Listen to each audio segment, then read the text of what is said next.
구독, 좋아요. 환율이 뭐 저희가 계속 말을 할 수밖에 없는 게 날이 갈수록 심각해지고 있습니다. 원달러 환율은 1,500원이 내년 얼마 안 남았어요. 내년엔 1,540원 뭐 이렇게 등등 1,500원 넘는 걸로 전망이 되고 있고, 원달러 환율 뿐이겠습니까? 유로 뭐 엔화 뭐 태국 바트도 오르고 있대요. 심지어 뭐 그런 상황입니다. 총체적으로 환율이 굉장히 좀 원화 가치가 그냥 뭐 떨어지고 있다 뭐 이런 분석들도 나오고 있는데, 김혜주 의원님 어떻게 보십니까? 지금 우리나라 원화 가치가요, 태국의 바트화보다 베트남의 동보다 훨씬 아래에 지금 깔려 있어요. 다들 아시겠지만 깔려 있다. 예, 우리나라 원화만 이제 그 게시판 딱 보잖아요. 환율 쫙 이렇게 전광판을 보면요, 다 상승해요. 환율 다 오르고 있고. 지금 환율이 1,500원을 제 생각에 내년까지도 안 가요. 연말 되면은 1,510원 뭐 이렇게 갈 것 같다는 예상이 듭니다. 이 상태면은 우리나라 그냥 IMF 수준이에요. 지금 사실 어제도 제가 우리 시의회 예산 심사하다가 이제 의원님들이랑 얘기를 해요. 아, 환율이 저렇대 얘기를 하는데 심각하죠. 지금은 그냥 IMF다. IMF로 보면 된다. 이렇게 얘기를 하시더라고요. 근데 네. 일부 언론과 저희 채팅창에도 올라오는데, 일부 언론과 방송들이 뭐 서학개미 탓을, 그러니까 국민 탓을 하고 있더라고요. 아니 웃기지 마세요 진짜. 뭐 아니 서학개미 서학개미 때문 맞아요? 환율 오르는 게? 아니죠. 아니 우리가 환율이 1,300원일 때는 미국 주식 안 했습니까? 우리 국민들이 미국 주식 한 게 뭐 어제 오늘 얘기예요? 몇 년 됐잖아요. 한 5년은 된 것 같은데 뭐 제 친구들만 하더라도 막 본격적으로 막 미장에 투자하고 이랬던 게 한 2020년, 21년 코로나 그때부터 되게 맞아요. 많이 그때 들어갔어요. 코로나 시즌 때 미장을 많이 들어갔어요. 네. 저는 그때 사실 무서워서 사실 미장을 못 들어갔는데, 그때 미장 처음에 들어간 친구들은 그때 엔비디아 들어간 사람도 엄청 많아요. 그럼요. 그때 막 들어가야지 좀 들어가신 많이 분들 벌었죠. 떼돈 벌었을 겁니다. 네. 예. 뭐 ABC 이런 그때 애플이나 들어갔어야 예. 되는데. 예. 저. 그래서 서학개미 탓을 하는 건 옳지 않다. 그리고 정부가 어떻게 국민 탓을 합니까 그거를? 정말 저는 이해가 되지 않네요. 신생 의원님 어떻게 보십니까? 갑자기 최근에 그 환율 폭등하고 나서부터 언제부턴가 포털 사이트에 서학개미 얘기들이 나왔는데, 그러니까 서학개미가 계속 나와요. 그것도 저 아까 그 앵무새처럼 말하는 그런 어떤 의도성을 의심을 하고 있긴 합니다. 그런데 이 환율이 폭등하는 거가 저는 사실 좀 분석을 평소에 제가 주장하는 바대로 좀 분석을 해보자면, 이거는 전적으로 이재명이 자유시장 경제를 교란하고 있기 때문에 벌어지는 일이다라고 저는 진짜 명확하게 말씀드릴 수 있습니다. 이재명이 무슨 짓을 했습니까 최근에? 부동산 자체를 그 투기 수요라고 아예 못을 박아버렸지 않습니까? 서울 전 지역이 지금 토어제에 걸려 있죠. 그렇죠. 부동산을 실제로 사려고 하는 실수요자들조차도 부동산 투기꾼 취급을 해버렸습니다. 이재명 정부가. 그래서 최근에 어떤 일이 또 있었어요. 그거를 김윤혜 의원, 국회의원께서 굉장히 분노하진 않으셨는데 팩폭을 했죠.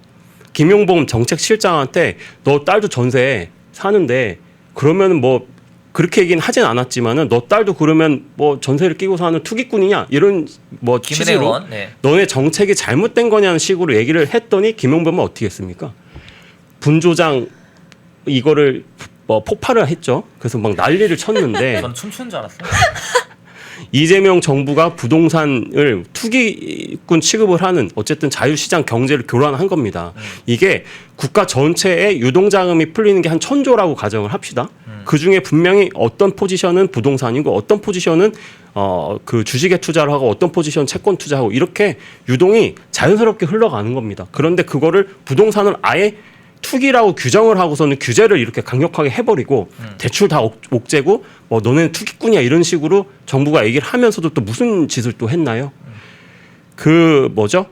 비투를 하는 것도 이제는 이게 기본적인 마인드로 변경될 때가 있다라는 뭐 그런 식의 망언을 또 쏟아냈어요. 이게 본인이 책임질 수가 있습니까? 그런데 그런 시장 교란의 어떤 그런 어떤 효과들이 굉장히 경제 지표들이 특이해요. 요즘에는 주식장이 오르면 환율이 여태까지 떨어져 왔습니다. 통상. 맞아요. 그런데 국내 주식장이 오르는데 환율이 같이 오르고 있는 거예요. 이게 어떻게 되냐? 그 모든 거는 이재명이 자유시장을 교란하고 있다. 그래서 이게 부동산으로 가야 되는 유동 자금이 주식으로 너무 많이 몰리다 보니까 그게 또 일부 당연히 이제 미국장으로도 빠질 거 아닙니까? 그런 효과들이 이렇게 환율을 그 비정상적으로 올리고 있다라고 저는 판단을 하겠습니다. 그 여기선 안 보이는데 제 채팅에선 보이거든요. 이 샷건샷이라는 분이 와서 뭐 윤석열 전 대통령이 싸놓은 똥으로 싸질러서 환율이 대폭락했다. 근데 환율이 올라간 폭등인데 대폭락이 아니죠. 환율이 폭등했다. 뭐 이런 식의 채팅을 쳤습니다.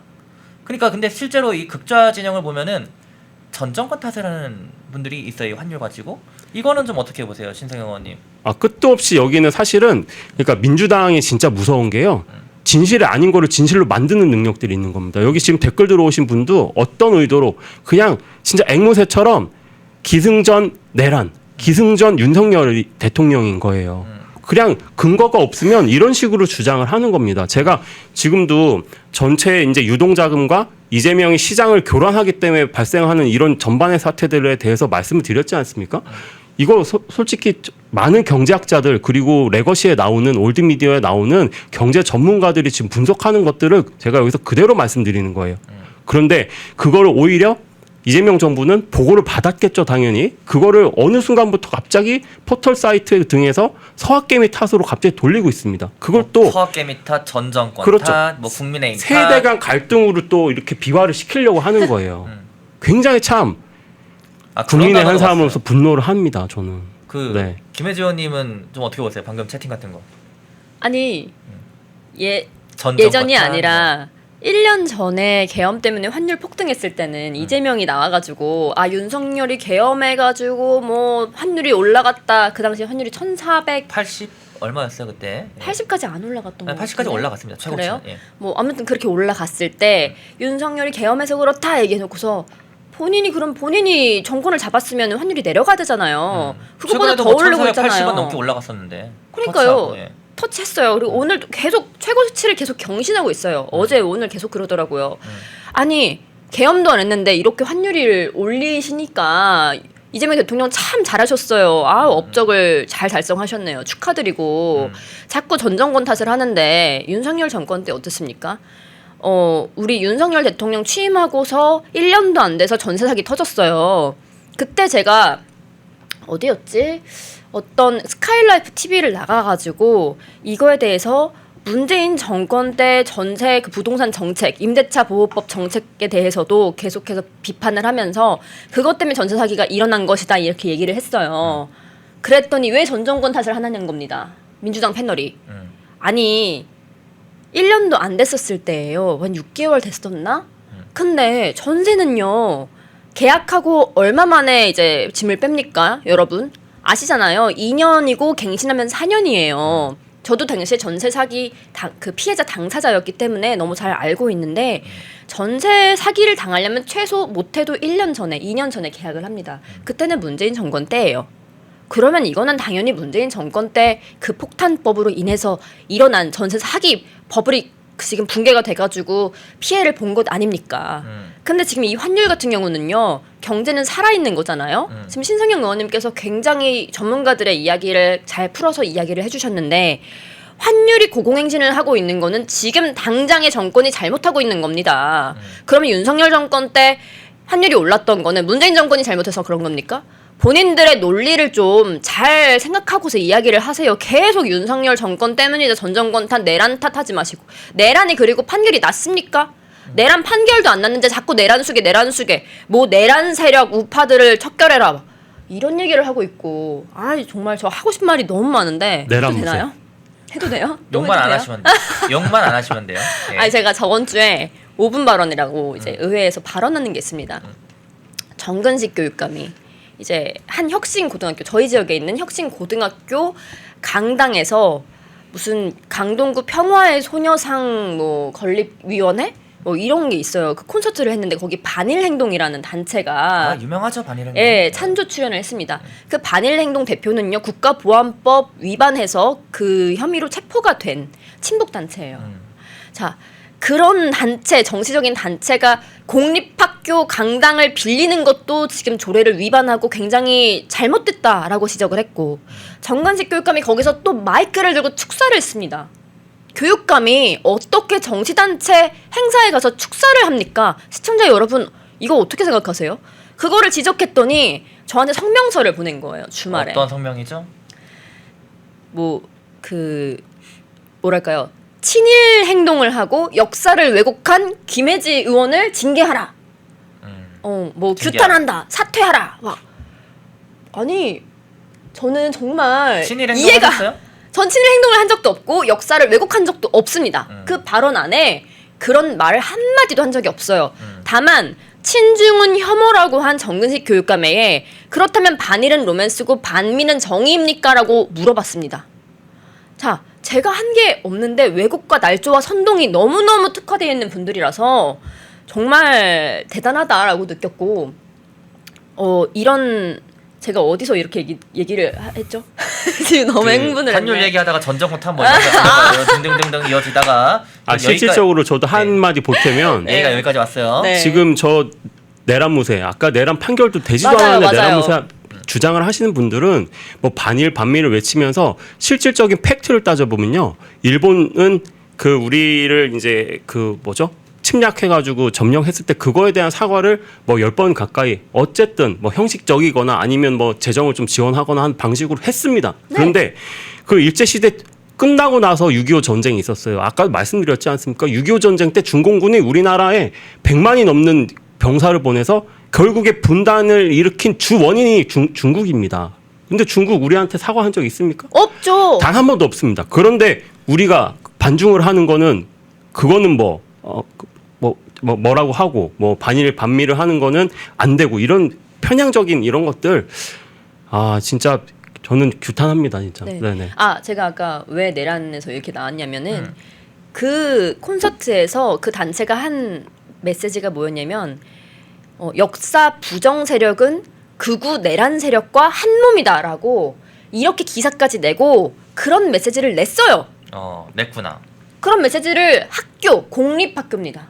공립학교 강당에서 학생들이 있는 공간에서 그런 말을 했다는 것 자체가 얼마나 정치적인 겁니까? 완전히 좌편향 교육이죠. 본인들이 그렇게 하는 거는 다 용서가 되는 거고, 뭐 다른 우리가 반중하는 거는 혐중이라고, 중국인 욕하면은 뭐 모욕죄라고 징역 5년 때리겠다 발의를 하고 있고, 정말 오늘 좀 흥분을 했습니다 제가. 흥분할 게 좀 남았는데 네, 지금 말씀하시죠. 환율이 좀 이러잖아요. 네. 지금 위기잖아요. 네. 근데 이재명 정부가 뭐 국민연금, 여러분 국민연금 그리고 기업, 증권사까지 총동원해서 환율 방어에 동원한다는 보도가 나왔어요. 국민연금 만지작거리고 기업 그리고 증권사, 아니 환율 방어에 이런 뭐 국민연금이나 기업, 증권사 총동원해도 되는 거예요? 환율 방어를 물론 해야 되지만은 연금은 왜 손대고 기업에게는 왜 이렇게 하고 증권사는 왜 또 이렇게 동원해 나오는 건지 저는 좀 이해가 안 되거든요. 이거 예, 잠깐 의원님. 좀 말씀드려보면 최근에 미국이 우리나라를 환율 조작 위험국으로 지정을 했었습니다. 근데 그때도 뭐 그 내란무새들 민주당 이재명 쪽에서는 이게 뭐 전 정부 탓이다 이렇게 또 전 정부 탓을 했었죠. 근데 어쨌든 지금 현실은 우리나라는 환율 조작 위험국이 지정이 됐습니다. 그러니까 뭐 환율을 의도적으로 개입해서 조작을 하지 말라는 겁니다. 그러니까 모니터링을 경고예요? 하겠다는 거예요. 경고입니다. 그런데 심지어 지금 이재명 정부가 본인 정부 때 환율이 지금 1,500원을 뚫게 생겼으니까 지금 연기금까지 다 동원해가지고 총동원해서 환율을 내리겠다라고 아예 선포를 해서 오늘 제가 환율 추이를 잠깐 봤는데 낮에 잠깐 떨어졌다 다시 올라갔거든요. 또 올랐어요. 네, 그러니까 그런 지금 행위들을 벌써 하고 있는 것 같습니다. 그런데 이 연기금을 동원한다라는 게 굉장히 위험한 겁니다. 청년들의 미래를 뺏어가겠다는 거예요. 굉장히 우리 모든 사람들이 다 알고 있습니다. 국민연금 이번 연기금 개혁을 해야 되는데 몇 년까지 언제까지 고갈된다 이런 것들 국민 여러분들께서 다 아시지 않습니까? 다행히 최근에 주식이 폭등하면서 그 고갈 시점이 좀 늘어났습니다. 그런데 이 국민연금은 굉장히 그래서 신중하게 다뤄야 되는 거예요. 왜냐? 미래에 우리 청년 세대들한테 줄 수 있는 돈이 고갈되는 겁니다. 그래서 굉장히 신중하게 이걸 써야 되는데 본인 정부 때 환율이 1,500원을 뚫으면 처음으로 1,500원을 뚫지 않습니까? 네. 그거를 막기 위해서 모든 돈을 다 총동원해가지고 환율을 조작해 나섰다. 단 하나, 뭘 위해서? 이재명의 이재명 정부 때 이런 일이 일어나지 않기 위해서 그래서 저는 이거는 굉장히 위험한 그 지금 어떤 유동 흐름이라고 저는 판단을 합니다. 우려를 표합니다.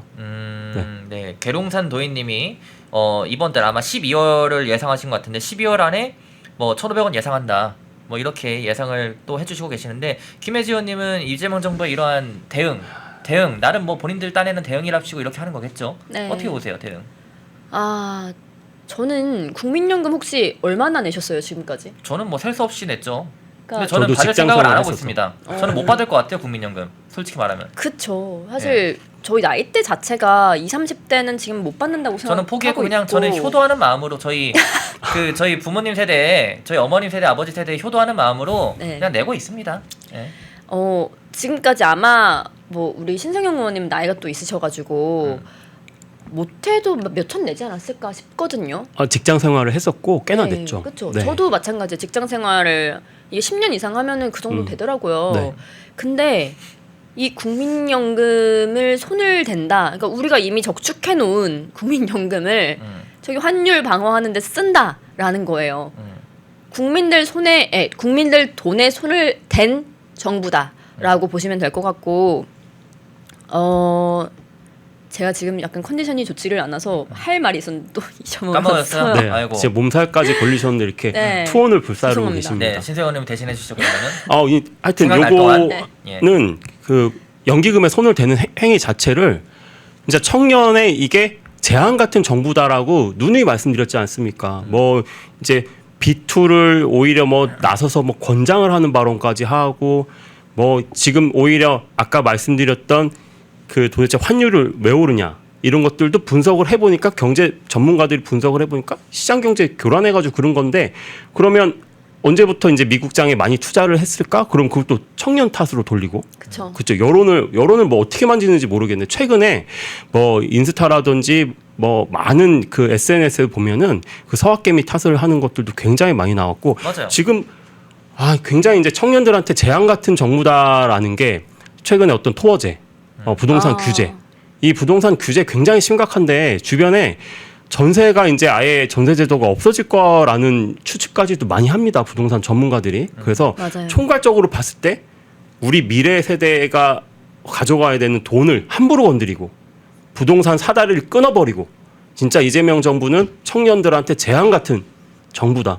문재항이 재앙 같다라고 했는데 이거는 어떻게 더 심각한 행위들을 하는데 뭐 더 심각한 단어가 없을까요? 이제 누가 문제인지 명확하죠. 네. 이제 명확하죠. 이 현수막 있잖아요. 그게 그래요? 생각이 나네요. 네. 생각나셨어요? 맞습니다. 네, 이게 여러분 아십니까? 이제 50일 남았어요. 내년까지.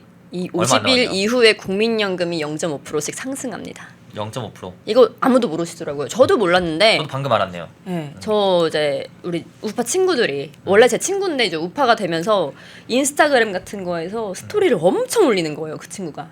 이제 그 친구는 또 아이가 초등학생이에요. 그러니까 더 이런 거에 관심이 있는데 예. 국민연금이 매년 0.5%씩 상승을 하게 돼요. 지금 9%인데 내년엔 9.5%, 내후년엔 10%, 그 다음에 10% 10.5% 오르는구나. 예. 이런 식으로 떼간다는 거예요. 야. 이거를 보고서 저는 사실 이 정부가 국민연금을 지금 손을 대니까 국민연금 고갈된다 하니까 이걸 채워넣기 위해서 우리한테 더 뜯어가려는구나. 국민 돈을 더 뜯어가려고 지금 발악을 하고 있구나 라는 생각이 들었습니다. 그리고 아까 출산율 1%대 뭐 이렇게 얘기하셨는데 이렇게 되면은 누가 아이를 이 대한민국에서 낳고 기르고 싶을까요? 이 아이들이 결국에는 국민연금을 내는 시점 뭐 18세부터 내게 한다고 했잖아요. 그러면 18세 때 누가 내주며 그 국민연금을 맞습니다. 네. 그 아이들이 부모님이 되는 거죠. 그쵸 우리처럼 일을 해서 국민연금을 내야 되는데 우리 아이들은 이렇게 국민연금을 도둑질 맞게 하고 싶지 않은 거예요. 우리 신의원님도 아이가 2명 있잖아요. 네, 아들 둘입니다. 네. 군대도 큰일 보내기가 났네. 쉽지가 않아요. 그러니까 요즘에. 요새 군대를 보내가지고 뭐 참 네. 저도 이제 아이가 있고 한데 걱정입니다. 네 많이 걱정이 돼요. 지금 이 나라에서 정말 아이를 키워도 될까 하는 신뢰가 없기 때문에 아마 출산율이 다시 떨어질 거라고 저는 예상합니다. 지금 1%대도 안 되지 않아요 출산율? 1% 안 됩니다. 네. 안 되죠. 네, 네. 네. 0.7%. 그러니까 심각한 주요 거예요. 수도권들은 0.7%까지 다 떨어졌고 굉장히 심각한 상황입니다. 네. 네, 전 세계에서 소멸 예상 국가 1위죠 대한민국이. 그만큼 출산율은 네, 0.72%라고 합니다. 키키님이 네, 채팅으로. 일론 머스크도 이제 공개 경고를 한 바도 있었고 심각한 상황입니다. 그니까요. 지금 뭐 근데요. 저희 6번째 자막 띄워주세요. 이 물가도 이제 심상치가 않아요. 단순히 그냥 물가만 그런 게 아니라 이 서민 물가라고 저희가 많이 부르지 않습니까? 체감 물가, 네. 서민 물가, 체감 물가가 음. 그러니까 흔히 말하는 뭐 김치찌개, 뭐 칼국수, 삼계탕 등등 전반적으로 외식해서 먹는 비용들 있잖아요. 다 오르고 있어요. 물가가. 맞아요. 월급만 안 오르고 있어요. 네, 월급만 안 오르고 있고 물가는 오르고 있고 이제 월급보다 물가가 더 빨리 오르네요. 그런 시대가 왔습니다. 맞습니다. 어떻게 보십니까, 신생 의원님? 그 물가 상승률 심각한데요 지금. 근데 이것도 사실 환율 얘기를 안 할 수가 없습니다. 최근에 우리 지켜보시는 모든 분들도 기름값이 갑자기 폭등하고 있는 거 보셨을 거예요. 아, 그니까요. 그런데 깜짝 지금 놀랐어요. 기름값이 오르는 거는 전적으로 환율 때문에 오르고 있는 겁니다. 네, 지금 그 휘발유가 한 1,700원, 1,800원, 그리고 뭐 저렴한데 경유가 뭐 1,700원 뚫은 데도 있더라고요. 그런데 이거는 환율 때문에 오르는 거고 외식 물가들도 환율에 영향을 받습니다. 당연히 이제 식자재들 최근에 굉장히 이제 그 많이 예시로 드는 것들이 미국산 고기예요. 돼지고기, 뭐 소고기 이런 것들도 이제는 뭐 소고기를 예를 들면은 한우의 뭐 2등급 혹은 뭐 1 마이너스 등급하고 이제 가격이 거의 동등해졌다라는 겁니다. 옛날에 우리 미국산 소고기 굉장히 싸게 사 먹을 수 있었잖아요. 그렇죠. 그게 당연히 이제 식당 같은 데서도 이 미국산 소고기를 가지고 조리를 해가지고 낼 거 아닙니까? 그래서 이 원자재 가격이 오르니까 당연히 물가가 오를 수밖에 없는 거고. 그러니까 여러 가지 지금 경제 지표들이 굉장히 최악의 상황들을 경고를 하고 있습니다. 그리고 사실 하나 더 말씀드리고 싶은 게 있는데 IMF가 우리나라 경제 상황에 대해서 경고를 했어요. 최근에. 맞아요. 제가 기사 하나 썼습니다. 네, 근데 그 경고도 사실은 아마 기사를 쓰셨을 텐데 정부가 이걸 발표를 하면서 기만하고 왜곡하면서 이거 발표를 했습니다. 아, 그래요? 뭐 그렇게 굉장히 경고성의 멘트들은 좀 빠지고 이 링크를 같이 첨부한 링크를 보면은 본 보고서가 아닌 거를 또 링크를 했다라고 해요. 아, 그런 의혹들이 지금 제기가 되고 있습니다. 그래서 그 본 보고서를 봤더니 우리나라 경제 상황이 이재명의 포퓰리즘 정책 그리고 대미 협상이 왔다 갔다 했지 않습니까? 우리의 외교가 지금 중심을 못 잡고 실용 따위의 얘기를 하면서 계속 흔들리고 있는 거예요. 중국에는 쉐쉐하고 북한에는 자꾸 꼬리 내리고 미국도 들어줄 것처럼 하다가 안 들어주고 국민들한테는 이게 너무 협상이 어렵습니다 하고 속이고 앉아 있는 겁니다. 이런 것들을 IMF의 보고서에 그대로 명시를 해놓고 이대로 가서는 경제가 위험하다라고 경고를 하고 있습니다. 그래서 이런 뭐 환율이라든지 여러 가지 이제 경제 정책들 아까 말씀드렸던 이재명이 자유시장 경제를 왜곡하고 있는 것들이 결국에 그 피해를 다 누가 보느냐? 저는 국민들이 볼 수밖에 없다라고 저는 생각을 합니다. 그래서 많은 지금 빨간 경고등이 켜지고 있다. 정부가 일을 못하고 있다. 이렇게 말씀드리고 싶습니다. 네. 김혜지 의원님은 좀 어떻게 보십니까? 지금 채팅 보니까 붕어빵 하나에 2,500원이래요. 하나에 2,500원은 아닐걸요? 뭐 목동에는 2,500원이다 아, 그래요? 이렇게 에이, 하시는데 설마. 네 개에 만 원. 뭐 사이즈 엄청 큰 거지 않을까요? 아, 심각해요. 사이즈 엄청 큰 네. 붕어빵이지 않을까요? 하나에 2,500원은 말이 안 되는데 그래도 아무리 그래도. 뭐 네. 그럴 수도 있다라고 저는 근데 생각이 드네요. 네. 요새 물가 오르는 거 보면은 네. 저기 시청 앞에 삼계탕집 가면 삼계탕 하나에 요새 막 3만 원 많이. 요즘 삼계탕 10,000원에 못 먹어요. 네. 반계탕도 10,000원에 못 먹어요. 그렇죠. 맞습니다. 네. 예. 반계탕, 삼계탕을 10,000원에 먹으려 한다? 아유, 말도 안 되는 소리죠. 그리고 이제 좀 뭐랄까 뭐 테마파크, 음. 뭐 키즈 카페 이런 데 가잖아요. 그러면 거기서 라면을 6,000원에 팝니다. 맞아. 정말 너무 좀 사실 바가지긴 한데 그만큼 물가가 또 올랐다는 물가가 올랐으니까 사실 증명이죠. 그분들도 올리고 싶겠습니까 이거를? 그렇죠. 예. 그래서 저는 뭐 신 의원님 말씀에 100% 동감을 하고 이게 현금을 뿌렸기 때문에 그 뿌린 만큼 원화 가치도 하락하고 물가는 오를 수밖에 없는 거 이건 예견했잖아요 우리가. 우리가 예견했죠. 8월 9월부터 계속해서 이야기해 왔던 이야기였습니다. 그래서 물가가 오르는 게 놀랍지는 않은데 이제 걱정이 되는 거예요. 어떤 걱정? 앞으로 우리가 이 물가가 한 번 오른 물가는 떨어지지 않잖아요. 기름값 주유소에서 한 번 오르면은 잘 떨어뜨립니까? 아유. 진짜 걱정이 됩니다. 사실 이게 조금 한마디 또 첨언을 드리고 싶은 게 최근에 조국혁신당의 조국이 98%가 넘는 당 대표 득표율로 당 대표가 또 됐거든요. 이자가 당 대표 그러니까 수랑 연설을 하면서 무슨 얘기를 했냐? 토지 공개념이라는 얘기를 또 꺼냈습니다. 토지 공개념. 이게 지금 우리 여기 들어와 계시는 시청자 여러분들, 정치 고관여층은 이게 정말 굉장히 심각한 내용이라는 걸 아실 거예요. 근데 국민들께서 이걸 아실까? 모르실 수도 있을 거라고 생각하는데 이 토지 공개념을 꺼내는 거, 사회주의 추종 세력, 공산주의 추종 세력들이 이런 얘기를 하는 게 굉장히 너무나도 위험한 겁니다. 대한민국의 공산주의화가 지금 급속히 이루어지고 있다라는 거고, 아까 우리가 누누이 얘기를 했지만 문재인 정권 때부터 이런 모든 제반 상황들이 일어난 겁니다. 부동산 시장을 누가 교란하기 시작했습니까? 문재인이 교란하기 시작했습니다. 걔라고 하면 안 되는데 문재인이 갑자기 대통령 되면서 서울 부동산의 시장을 30번이 넘게 만지면서 자유시장 경제를 왜곡하기 시작했던 것들이, 그런 것들이 지금 굉장히 최악의 경제 지표로 지금 귀결되고 있는데, 이것들을 이재명하고 민주당, 공산주의, 사회주의 추종 세력들은 어떻게 할까요? 이거를 가진 자들한테 토지를 뺏고, 토지를 공개념하고, 공개념화를 하고, 그리고 이 평등이라든지 약자를 위한다라는 허무맹랑한 말 따위를 해가면서 그들은 그저 권력을 취하는데 그냥 매진하는 겁니다.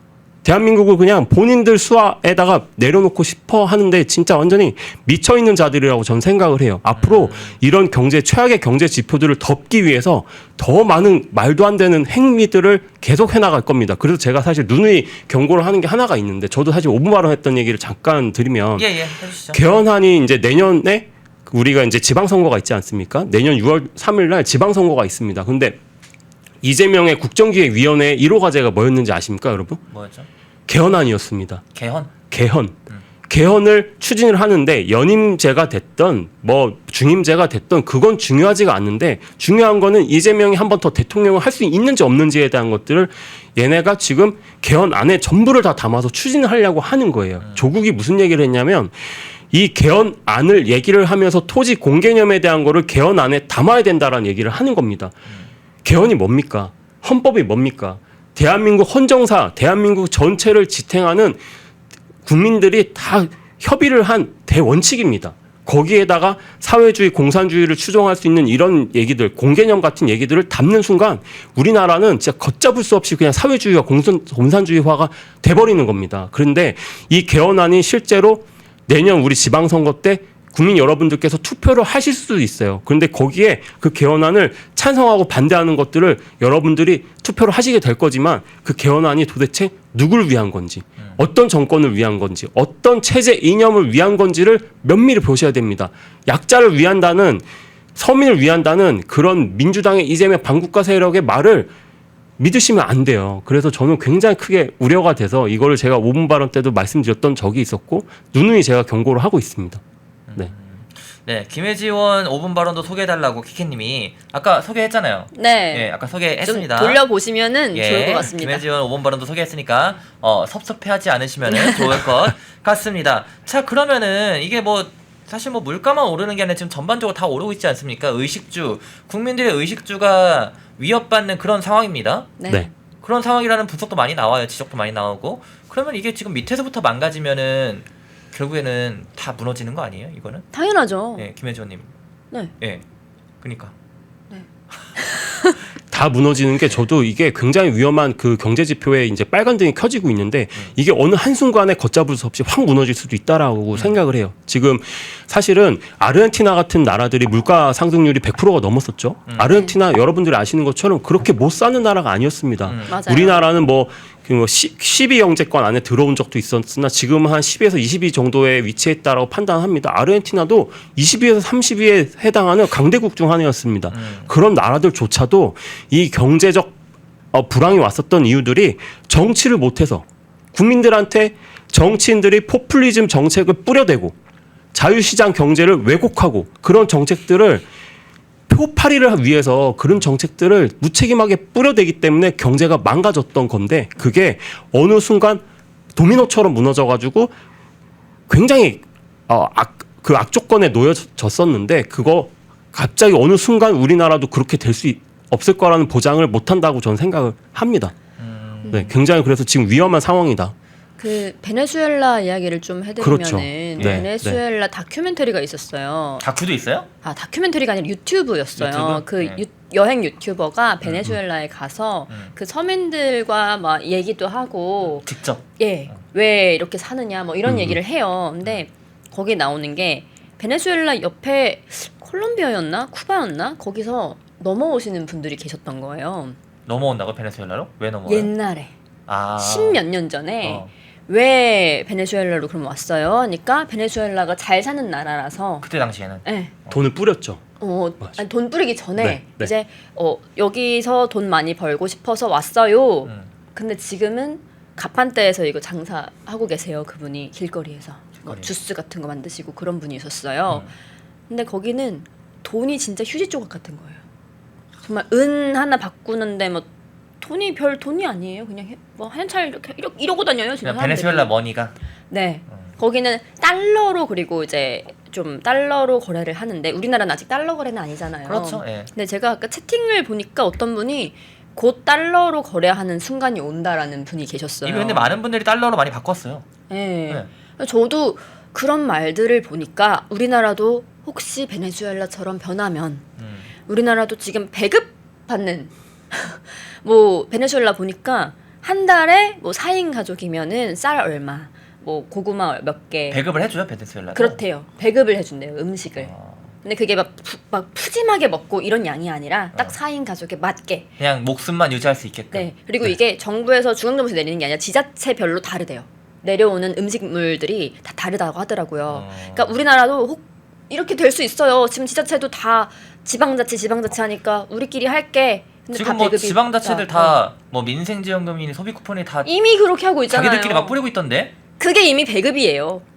이미 배급을 시작한 거고 공산화가 시작이 되었고 이 배급을 하다 보니까 당연히 물가가 오르는 것뿐이고 예정된 수준이었던 겁니다. 걔는 이제 사회주의, 공산주의 추종 세력들, 이재명 민주당 반국가 세력들이 기본소득이라는 걸 계속 얘기를 해왔고 최근에도 용해인 국회의원이 아동 청소년들을 또 동원을 해가지고 아동 청소년 기본소득이라는 것들을 또 주장을 하고 있거든요. 이런 이제 우리가 자꾸 체제 전쟁이다, 체제 이념에 대한 얘기를 할 수밖에 없는 게 아까 우리 의원님께서도 말씀하셨던 베네수엘라가 차베스하고 마두로 정권이 무슨 짓을 했습니까? 그 전에는 원래 이 산유국이었다가 굉장히 부유한 나라였습니다. 마두로. 그 나라에서 본인들 권력을 심취해가지고 그 권력을 유지하기 위한 걸 어떤 걸 했냐? 포퓰리즘 정책을 한 거예요. 뭘 뿌리고 돈을 나눠주고 말씀하셨던 배급 정책들을 그냥 무분별하게 추진을 한 겁니다. 그래서 베네수엘라가 지금 어떻게 계란 한 판 사려면 트럭에다 베네수엘라 달러를 가득 싸가지고 가져가도 계란 한 판을 못 사는 겁니다. 그 정도로 나라가 망해버렸고 그게 미국의 트럼프도 베네수엘라가 사회주의 공산주의의 정권 하에 들어와서 그 무책임한 그런 정책들을 남발하면서 경제가 망했고 그래서 그런 것들에 대한 것들을 뭐 미국에서도 굉장히 많은 얘기를 하죠. 심지어 뭐 이 마두로하고 이런 그 정권을 뭐 테러 단체로 규정을 하고서는 뭐 전쟁을 일으킬 거다라는 얘기도 맞아요. 하고 있고 세게 나오고 그만큼 있어요. 참 중국의 아까 우리가 계속 얘기했었던 하이브리드 전쟁이라는 거 체제 이념이라는 거를 우리가 망각을 안 하고 계속 얘기를 할 수밖에 없는 것들이 이 모든 것들이 유기적으로 연결이 돼 있기 때문에 말씀을 드릴 수밖에 없는 것 같아요. 그래서 뭐 우리가 국민들께서 사실 이재명이 25만 원 막 뿌리고 하는 것들 그런 것들을 그냥 막 받아가지고 쓰시는 분들 뭐 막 조롱하는 말들도 있어요. 뭐 배급견 이런 얘기까지도 하는데 그것들이 어떤 돈인지를 우리가 쓰면서도 명확하게 아시면서 사용을 하셔야 될 것 같긴 합니다. 펜앤마이크에서 추천하는 영상도 보고 가세요. 다른 영상도 즐기시려면 구독 버튼을 꼭 눌러주세요.